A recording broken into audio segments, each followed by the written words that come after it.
Welcome to Horror Classics Audiobooks, where timeless terrors of literature comes alive once more. Tonight, we present a chilling masterpiece that continues to haunt generations of readers. The works of Edgar Allan Poe, Volume 2 by Edgar Allan Poe. Settle in, dim the lights, and let the darkness of this haunting tale unfold. Now let the story begin. The Cask of Amontillado. The 1,000 injuries of Fortunato I had borne as I best could, but when he ventured upon insult, I vowed revenge. You, who so well know the nature of my soul, will not suppose, however, that I gave utterance to a threat. At length I would be avenged. This was a point definitively settled, but the very definitiveness with which it was resolved precluded the idea of risk. I must not only punish, but punish with impunity. A wrong is unredressed when retribution overtakes its redresser. It is equally unredressed when the avenger fails to make himself felt as such to him who has done the wrong. It must be understood that neither by word nor deed had I given Fortunato cause to doubt my good will. I continued, as was my wont, to smile in his face, and he did not perceive that my smile now was at the thought of his immolation. He had a weak point, this Fortunato. Although in other regards he was a man to be respected and even feared. He prided himself on his connoisseurship in wine.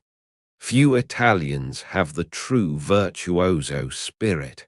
For the most part, their enthusiasm is adopted to suit the time and opportunity, to practice imposture upon the British and Austrian millionaires. In painting and gemmery, Fortunato, like his countrymen, was a quack, but in the matter of old wines he was sincere. In this respect, I did not differ from him materially. I was skillful in the Italian vintages myself, and bought largely whenever I could. It was about dusk, one evening during the supreme madness of the carnival season, that I encountered my friend.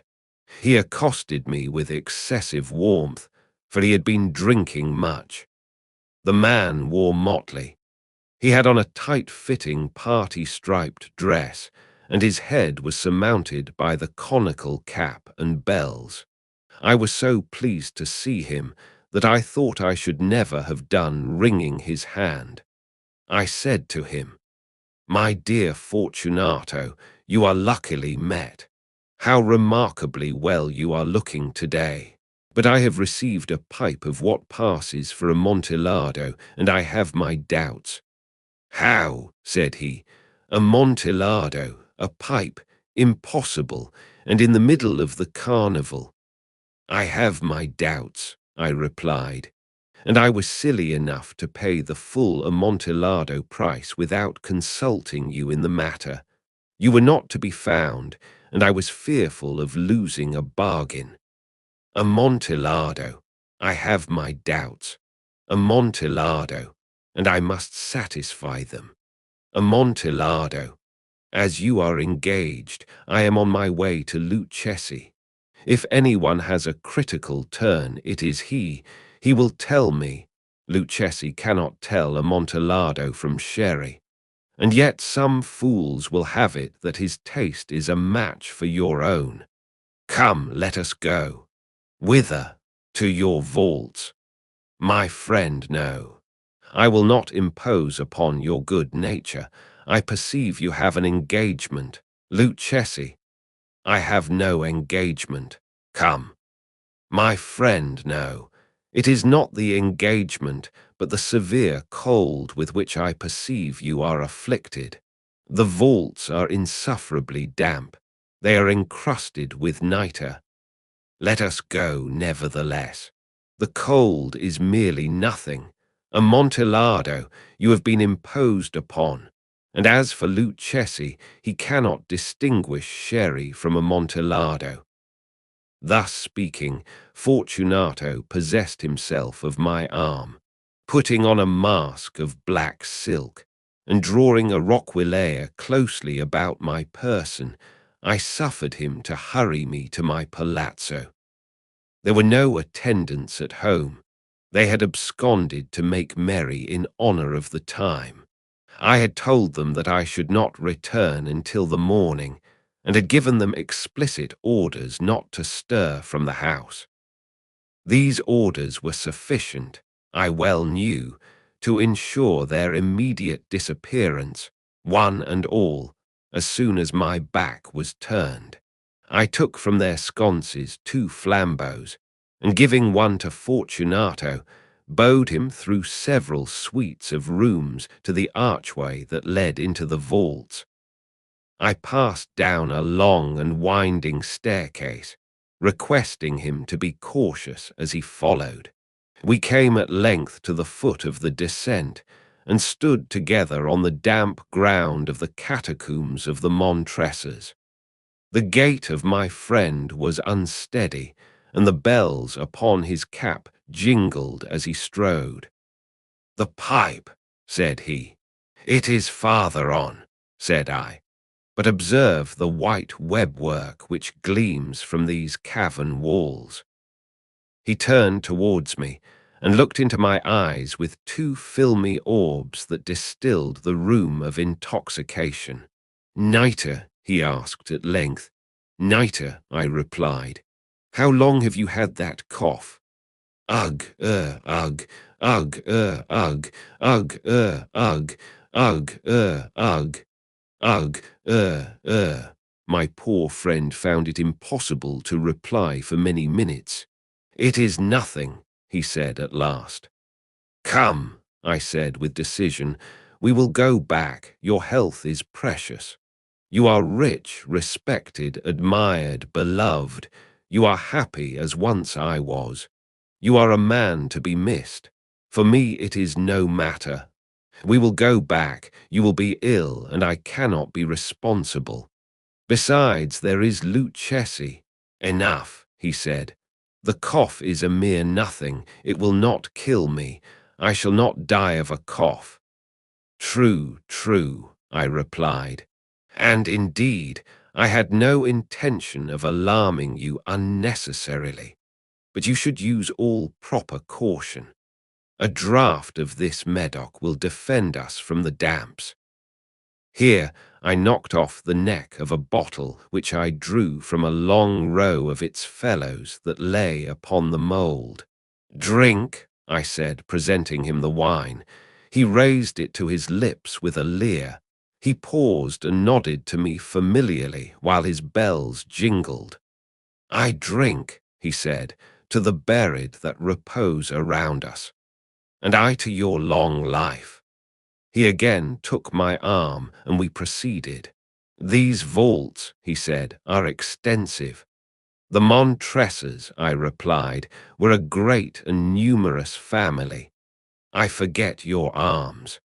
A huge human foot door in a field azure.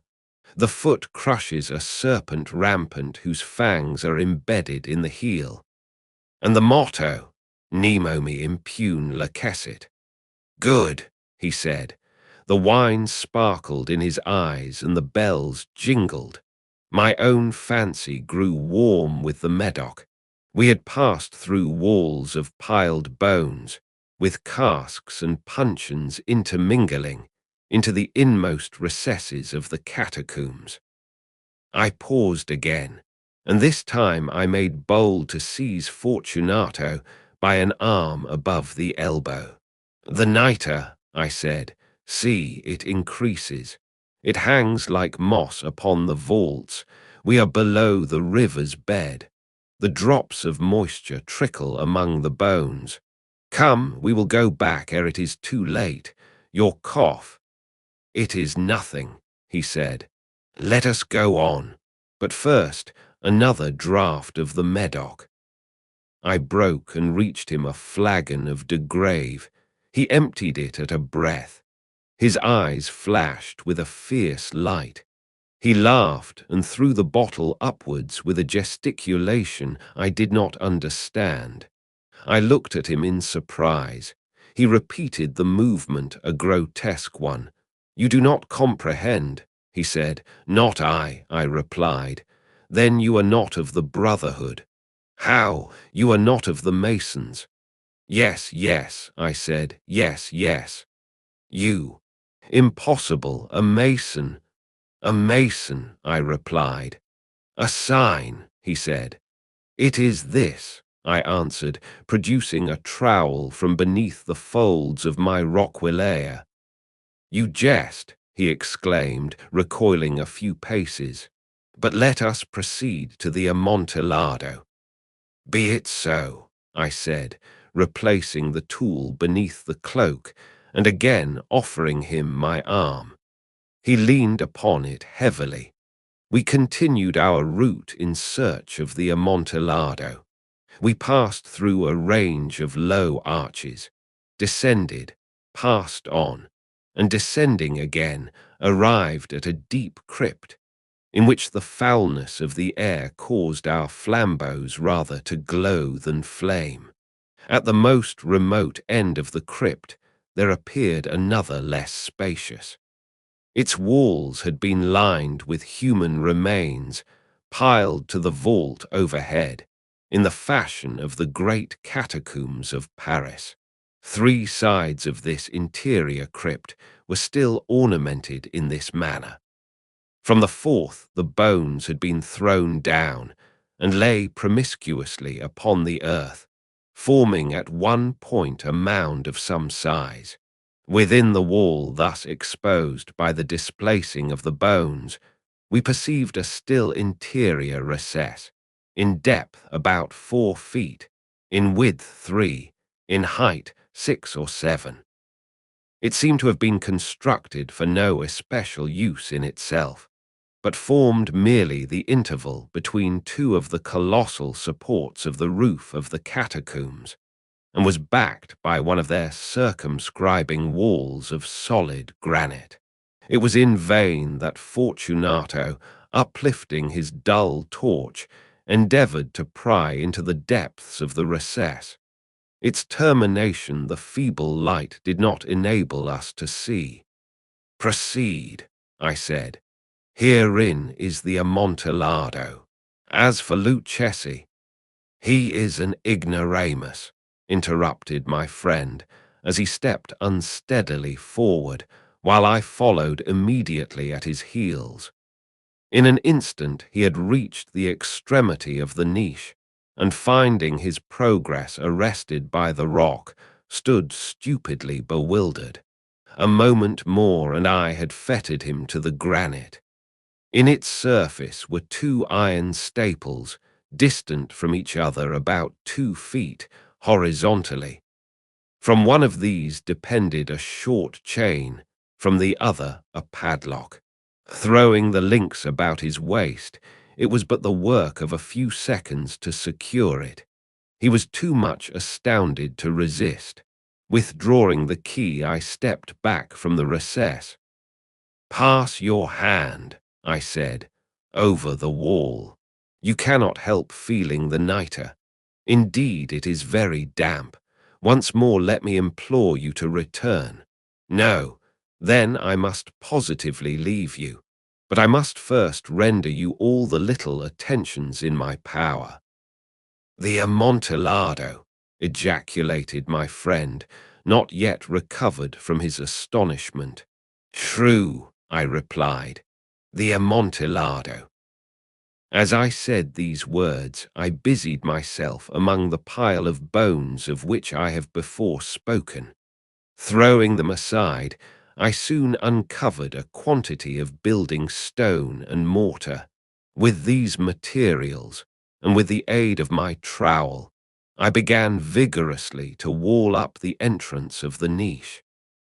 I had scarcely laid the first tier of my masonry when I discovered that the intoxication of Fortunato had in a great measure worn off. The earliest indication I had of this was a low moaning cry from the depth of the recess. It was not the cry of a drunken man. There was then a long and obstinate silence. I laid the second tier, and the third, and the fourth, and then I heard the furious vibrations of the chain. The noise lasted for several minutes, during which, that I might hearken to it with the more satisfaction, I ceased my labours and sat down upon the bones. When at last the clanking subsided, I resumed the trowel, and finished without interruption the fifth, the sixth, and the seventh tier. The wall was now nearly upon a level with my breast. I again paused, and holding the flambeaux over the mason-work, threw a few feeble rays upon the figure within. A succession of loud and shrill screams, bursting suddenly from the throat of the chained form, seemed to thrust me violently back. For a brief moment I hesitated, I trembled. Unsheathing my rapier, I began to grope with it about the recess, but the thought of an instant reassured me.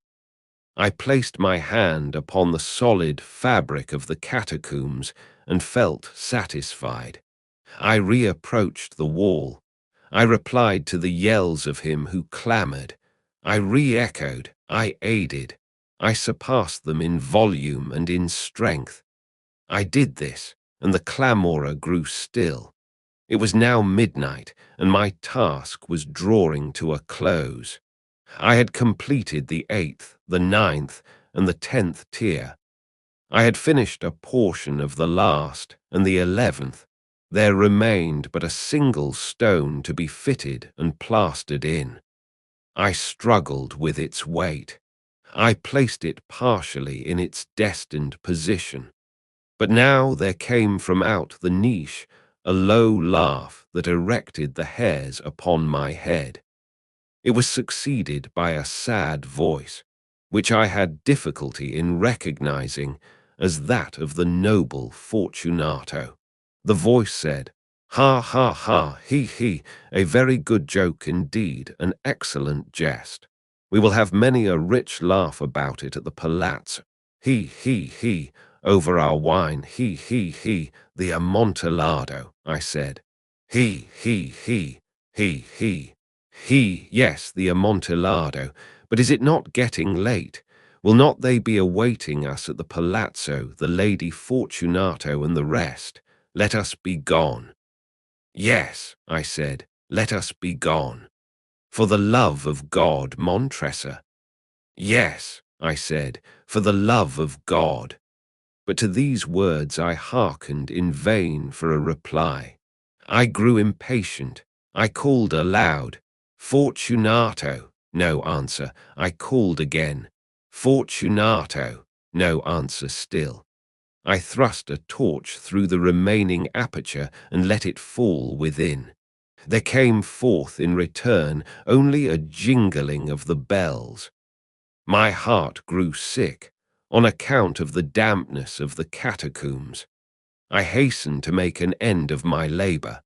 I forced the last stone into its position. I plastered it up. Against the new masonry, I re-erected the old rampart of bones. For the half of a century, no mortal has disturbed them. In pace requiescat. That wraps up Chapter 11 of the works of Edgar Allan Poe, Volume 2. The next chapter is already live. Click the link in the description or the card above to continue the story. Don't forget to subscribe and turn on notifications so you'll know the moment each new chapter drops.